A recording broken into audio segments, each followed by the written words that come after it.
And we've come to the end of 2023 and the beginning of 2024, which means that it's time to close the door on year 5 of Zilog and Moto. The 5th year of doing this channel has seen me going out and doing a tour of the various Atlanta retro gaming stores and finding some really cool shops that I was previously unaware of. Also, I made my first convention appearance at the Midwest Gaming Classic in Milwaukee thanks to Tiger Chainsaw, which is something that I didn't think would ever happen, and I am incredibly grateful for.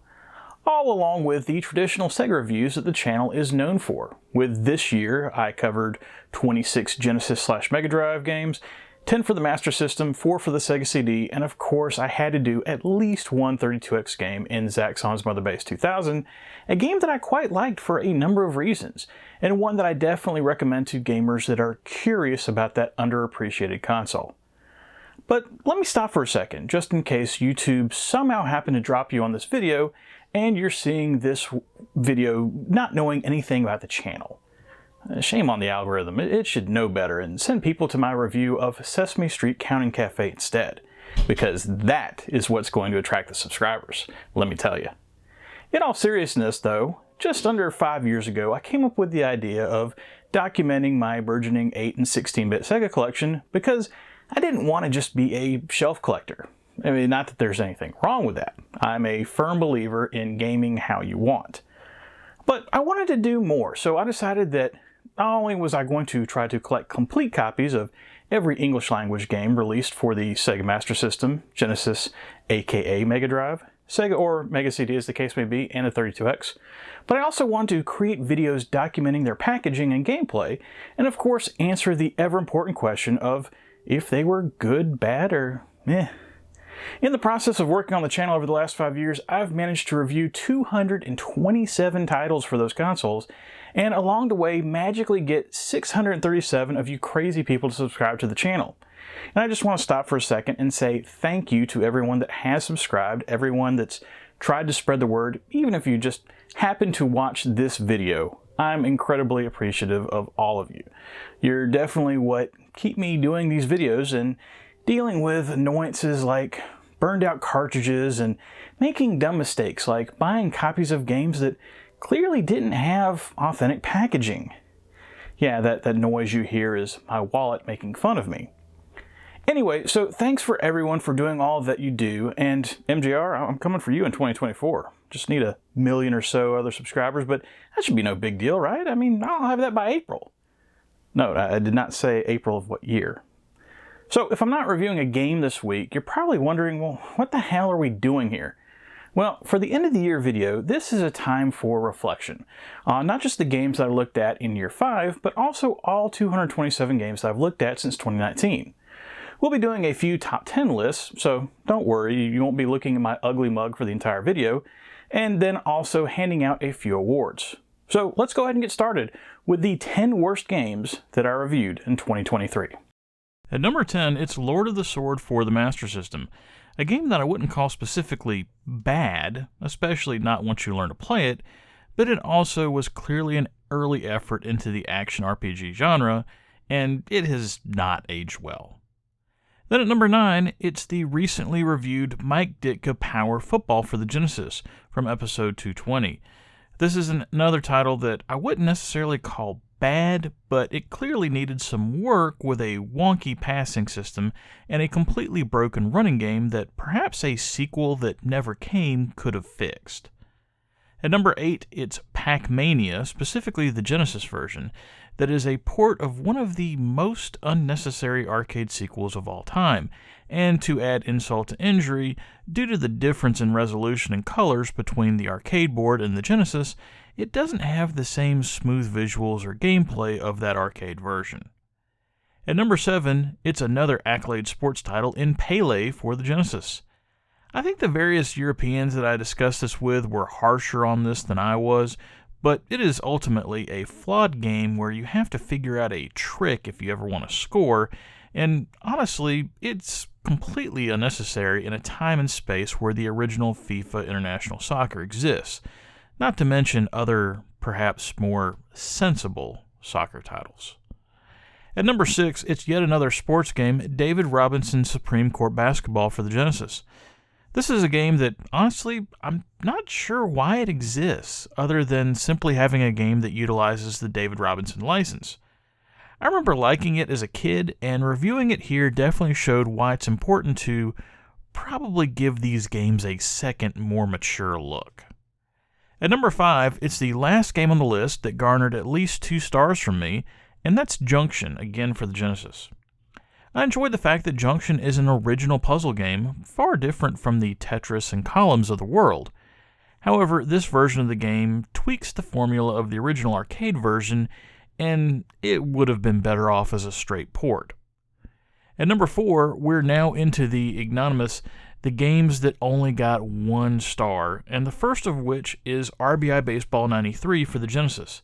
A game that isn't bad at all, but it is disappointing, as it's essentially a carbon copy of RBI Baseball 4 from the year before, just with updated rosters and the addition of the Rockies and Marlins to the game. But other than that, it is the exact same game. Shameful stuff here from Tengen. At number 3, we're finally off the Genesis, and the Master System unfortunately bears the brunt of the rest of the list. For this spot, it's Winter Olympic Games, a title that, like Andre Agassi Tennis before it, somehow manages to be slightly better than its 16-bit brother. I guess sometimes simpler is better, but I'd still stay far, far away from this one. At number 2, it's Pit Fighter. This is another one that elicited a chorus of groans from the European crowd, and yeah, it's undeniably bad. However, it is at least playable, and due to that, I've still got it over the Super Nintendo version of the game. Seriously, avoid that version like the plague. I'm still amazed that Nintendo allowed it to be released in that state. And finally, the number 1 worst game that I had the misfortune of reviewing this year. Well, anyone that watched the channel in 2023 probably knows what this is going to be, but if you missed out, it's Alf, a game that combines horrific controls with the worst of the worst early 80s Sierra-styled adventure gameplay. Did you know that you could fight bats with a stick of salami?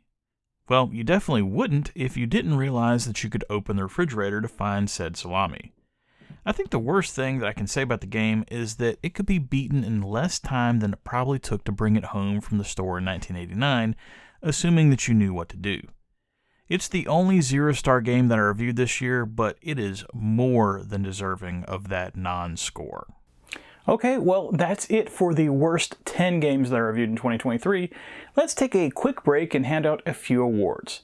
The first award is for Biggest Rip-Off of the Year, and that game's to a game that we just discussed, Alf. Alf, for some ungodly reason, is currently selling for hundreds of dollars. Well, actually, I know the reason is because, thankfully for everywhere else, it was one of the few US exclusives for the Master System. But still, it's just an insane amount of money for a god-awful game. Dishonorable mention here goes to RBI Baseball 93, which thankfully doesn't currently have any value, but back in the day sold for full price with only a roster update. The next award I'm giving out here is the most game of the year. I did a list of the worst games, and I'm about to do a list of the best games. What about all those games that just end up sliding through the cracks in the middle?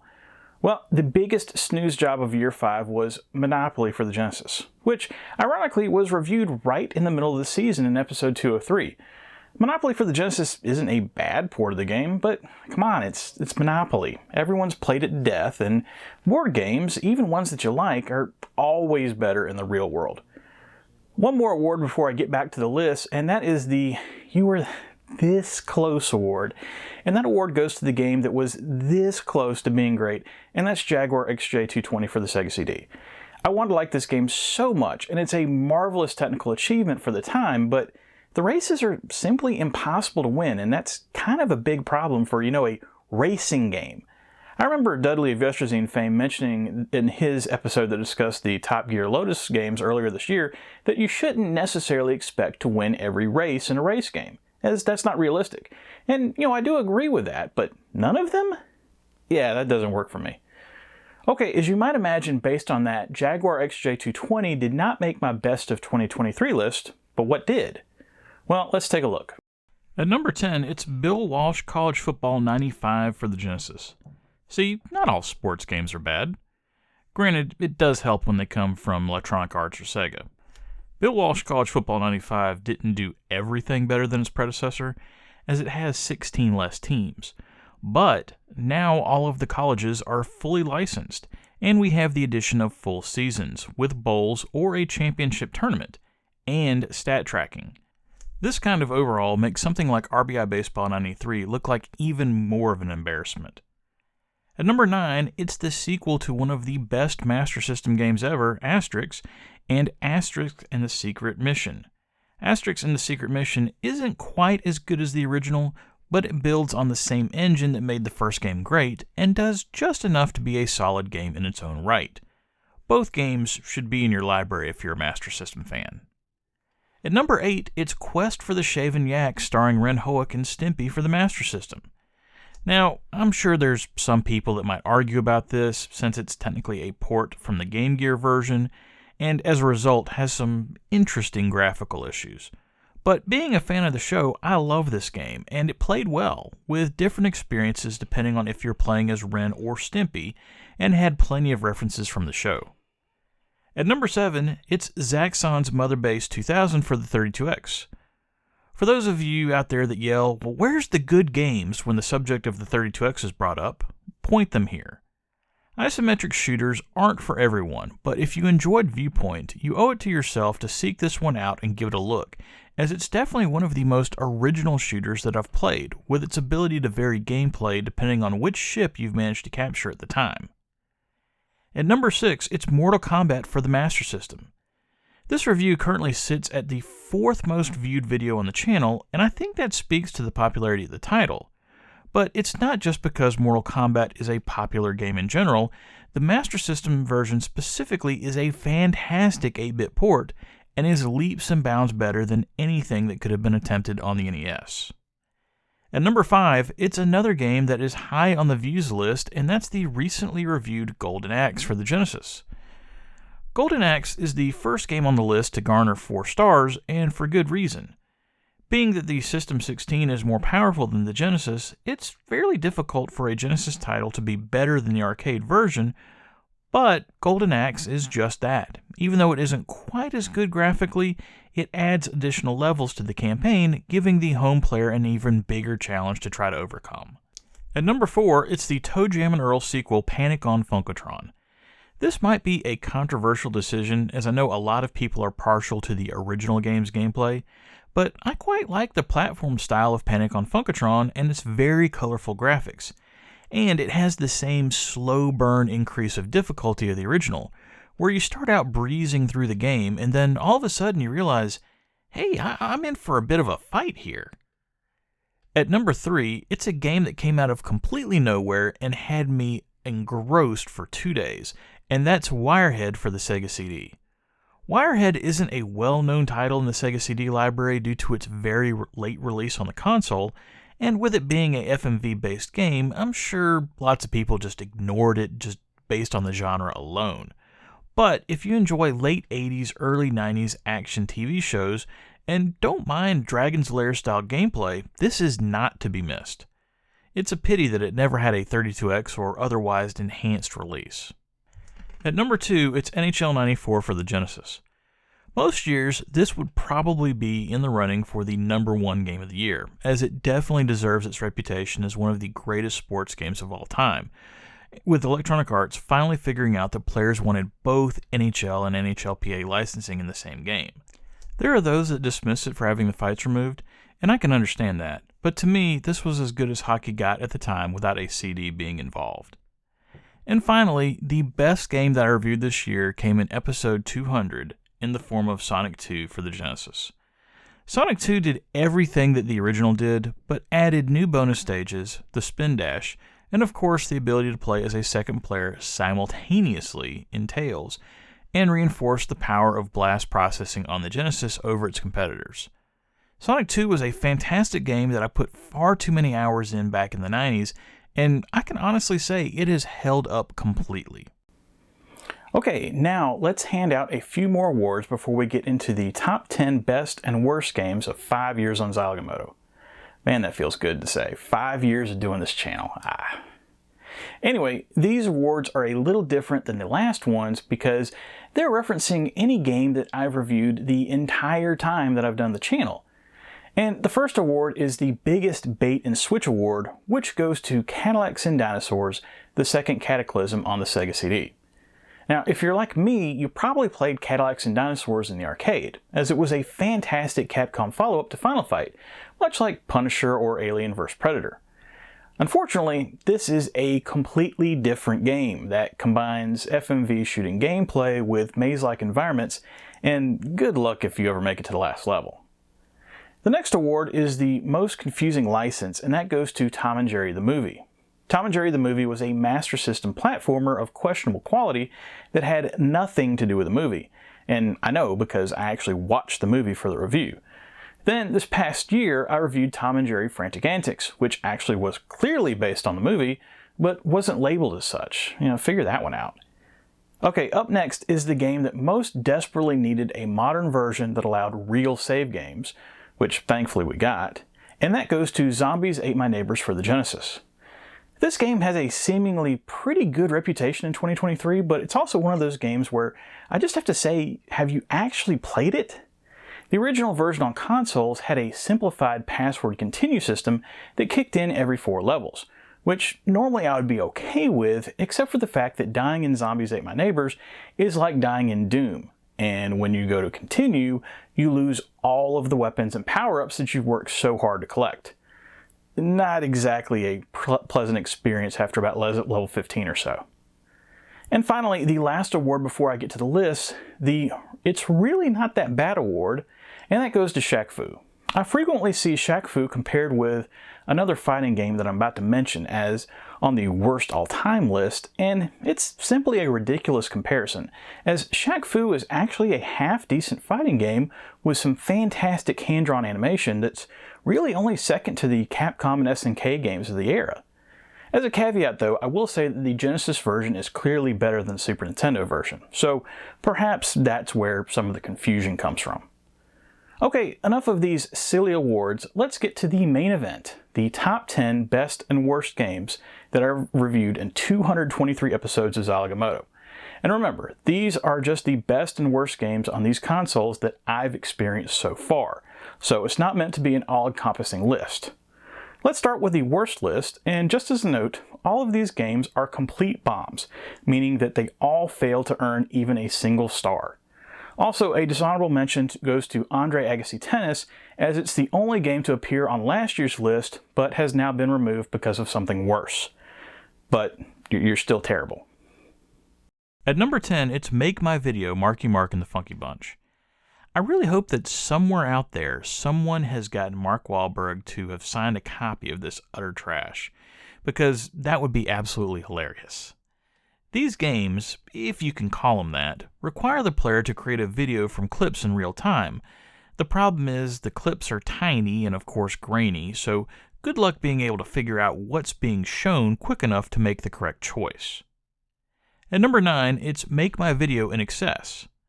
Basically, everything I said about the previous game can be applied here, as the only real difference is the music and the full motion video story sequences that give you your objective.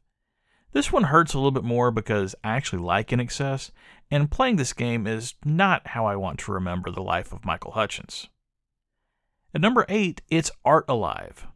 Like the previous 2 releases, Art Alive is something that is only a game in the term's broadest definition.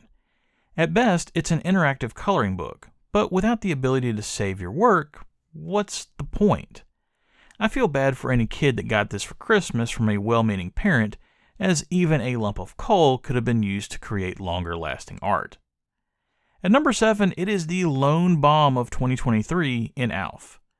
I've already gone off on ALF pretty good, but the one thing that I didn't mention previously is the game's horrible use of the license. While the game takes place in and around the Tanner household, supposedly, only the cat Lucky is included. The rest of the game simply resembles a fever dream of perhaps an unlucky soul who happened to fall asleep while watching a rerun of the show. Number 6 is Pro Quarterback. For those that saw the review of Mike Dick of Power Football and thought that I was too generous to it, I present Exhibit A. Pro Quarterback is easily the worst attempt at video game football that I've played. In the 8-bit era, it made sense that you might not be able to have full 11-on-11 action, but on the Genesis? That's just embarrassing. Number 5 is TNN Outdoors Bass Tournament 96, in what might be the most unnecessary sequel ever made. Yeah, let's take a game that is okay, it might not be great, but at least it does what it's supposed to do, and then re-release it just over a year later, well after the beginning of the 32-bit era, and then break the fishing portion of the game while we're at it. Yes, that's right, the only reason to play this game, the fishing, does not work. Number 4 is NBA All-Star Challenge, and this is one of those titles where when I went to play it, I noticed just how cheap it is on the resale market. Seriously, last year at Christmas, a complete copy sold for 99 cents. 99 cents! After I played it, I realized that 99 cents may have still been about 98 cents too high, with literally the only interesting thing about the game being the inclusion of Michael Jordan before he took a sabbatical from appearing in basketball games. Number 3 is Winter Olympic Games, specifically the Genesis version. Winter Olympic Games tries to cram 10 different Olympic sports into 16 megabytes of ROM, and after playing it, I have to wonder, where the hell did all that space go? My best guess is that it was all used up for the national anthems for each of the included countries, because the game looks terrible and plays even worse, to the point where I would say it's nearly completely broken. Number 2 is a game that thankfully was not released in the United States, but of course, stupid me and my all English language games rule had to go out and get a copy of, and that is Rise of the Robots for the Genesis, Mega Drive. If there ever was a game that proved graphics are not everything, it's Rise of the Robots, that actually does have decent looking graphics for the 16-bit era, just don't expect gameplay that's worth a damn. Or even 2 or 3 dams for that matter, which is actually probably pretty tame for the amount of cursing that you'll be doing if you actually try to play the game. And finally, the worst game that I've had so far the misfortune to review on Zilog and Moto in the last 5 years is Duke Nukem 3D for the Genesis. As a tech demo, Duke Nukem 3D is kind of cool, considering that the type of scaling and rotation that Duke Nukem 3D is known for should theoretically not be remotely possible on a Motorola 68000, at least not at decent screen resolution.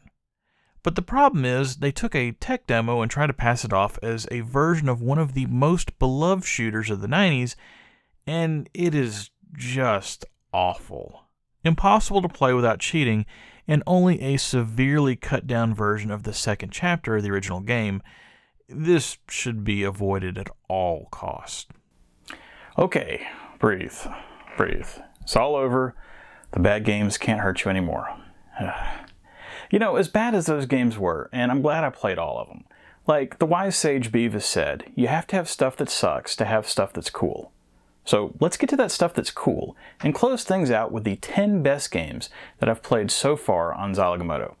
This list hasn't changed much from last year, but we do have 2 new additions. So unfortunately, we have to say goodbye to Batman for the Genesis and Cool Spot on the Master System. Both tremendous 4-star games that you should definitely think about having in your collection, but just not quite good enough to make the current top 10 after this year. So what held on? Well, let's get to it. At number 10, it's the lone Master System title that's still hanging on, and it's the legendary first game in the Phantasy Star series.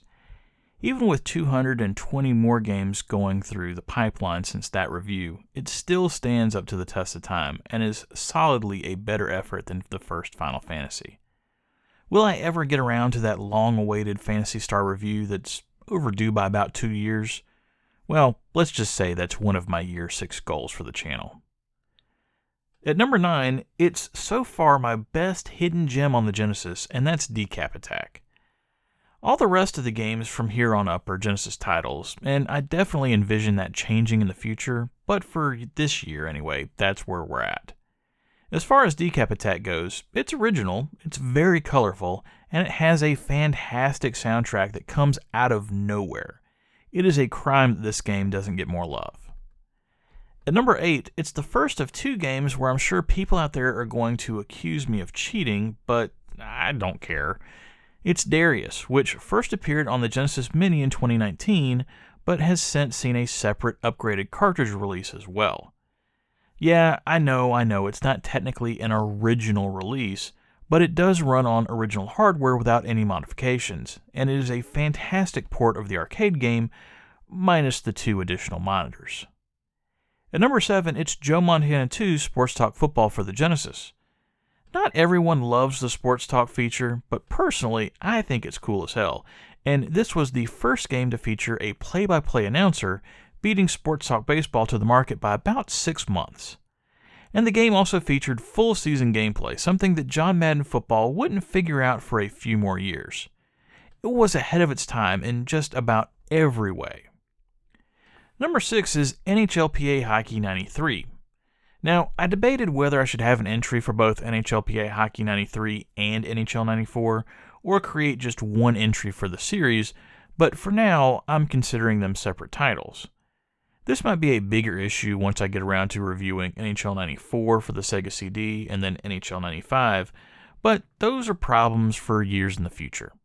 For now, I thought it best to still include NHLPA Hockey 93 because some people just got to have their hockey fights. Number 5 is the second game that purists might complain about, and that's Xenocrisis. If your allowance for the lifetime of the Sega Genesis ends in 1998, well, all I can say is that you're missing out. Xenocrisis is an incredible achievement that fans of Smash TV have to play. Sure, there are technically better versions of the game that run on more advanced hardware, but if you want to see the Genesis pushed to its limit, Xenocrisis does just that. Just be forewarned, it's a tad on the difficult side. Number 4 is NHL 94, and for me, it's a near-perfect hockey experience. The game has the same exquisite gameplay that the series is known for, but now we also get the addition of one-timers, playoff stat tracking, and finally, the perfect combination of chocolate and peanut butter in the full NHL and NHLPA licensing.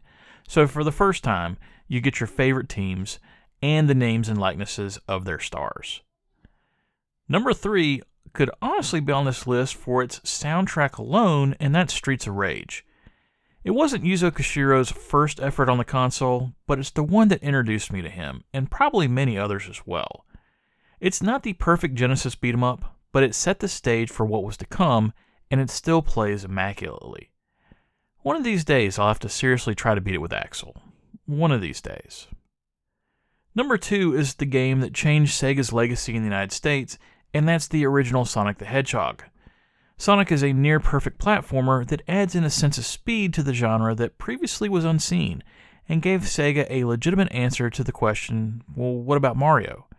And after playing Sonic the Hedgehog, it made sense to respond with, well, what about it?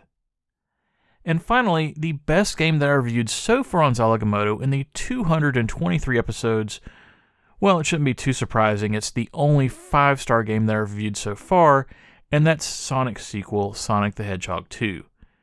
Creating a better game than the original Sonic the Hedgehog was not a task to be taken lightly, but Sonic Team delivered and created a game that pushed the blast processing of the Genesis even further and managed to keep Sega competitive against the Super Nintendo for another year. Okay, and that is it for this week's video and Year 5 of Zilog and Moto. I'm sure not everyone will agree with my choices here, but that's okay. Keep in mind, the opinions here are strictly mine, and to quote former New York City Mayor Ed Hock, if you agree with me on 12 of 12 issues, see a psychiatrist. I'm greatly appreciative of the fact that I've been able to do this channel now for 5 years, and that all of you out there have been watching and supporting the channel every step of the way. And of course, there's still a very, very long way to go on the channel. By my count, I've still got well over 1,000 games to review. 1,000! I'm going to be doing these videos well into retirement. Well, hopefully.